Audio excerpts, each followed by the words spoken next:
Now, John Yang on what we agree to when we click those I accept buttons signing up for email apps. Judy, if you use email, chances are it's Google's Gmail. It has about 1.4 billion users. That's two-thirds of all active email users around the world. A year ago, Gmail said it stopped its practice of scanning users' inbox to personalize ads. But the Wall Street Journal reports that it still allows outside app developers to scan inboxes. Wall Street Journal tech reporter Douglas McMillan broke that story and is now with us from San Francisco. Doug, thanks for joining us. Quickly give us an idea what kind of apps we're talking about and why do they want access to our emails?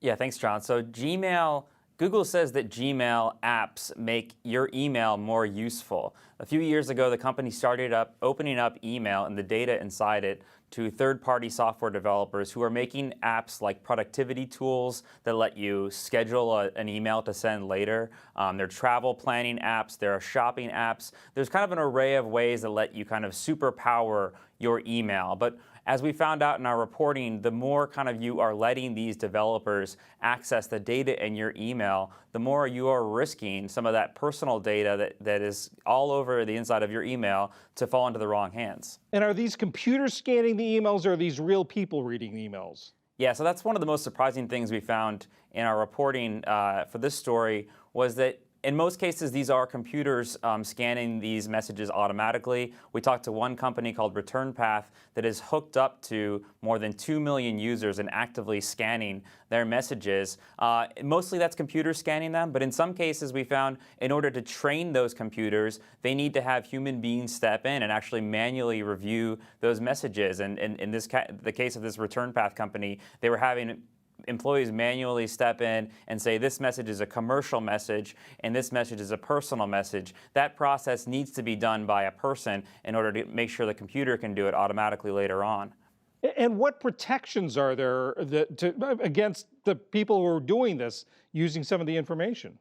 Yeah, so the protections here are the privacy policies and the terms of service for the companies who are doing this. I mean, first and foremost, that's Google and the privacy policy that they keep with their developers. Now, we talked to a lot of developers who say, even though that Google prohibits developers from doing things like storing data permanently, sharing your data with third parties, that Google doesn't really do much to audit a lot of the developers. They can run some checks and they can look to see if there are any extreme bad actors in their system, but they aren't actually going and visiting each of these companies who are obtaining this data. In many cases, these are small startups who don't have rigorous privacy practices in place like you would see at a big tech company like Google. So there's questions around, are these privacies being followed, and questions around, who are these companies who are getting this data at the end of the day. And what's Google's response? What did they say when you went to them?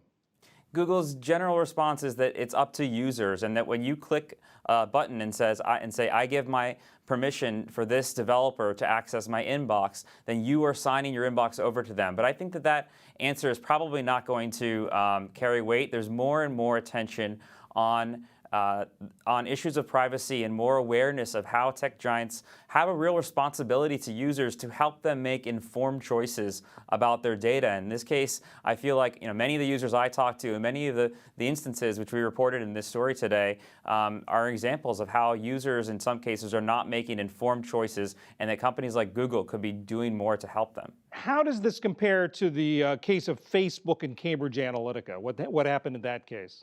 Yeah, so it's similar in the sense that both companies over the past decade have really tried to do what's called in Silicon Valley creating a platform. Microsoft Windows is a great example back in the 90s of building a software platform for other developers to build software on. And when you get all these apps going, you get a lot of users coming to you and you build ultimately a more valuable product. Apple iPhone also is successful in doing this with the App Store. Facebook, recently had some stumbles in opening up its software to outside developers, like you mentioned with the Cambridge Analytica example. I think you're seeing Google now maybe is going to have second thoughts about its strategy of trying to turn Gmail into a platform, because people are starting to question whether or not email data is something that should be leaving the bounds and the containers of the Gmail service. Douglas McMillan of the Wall Street Journal, thanks for explaining this to us. Thanks, John.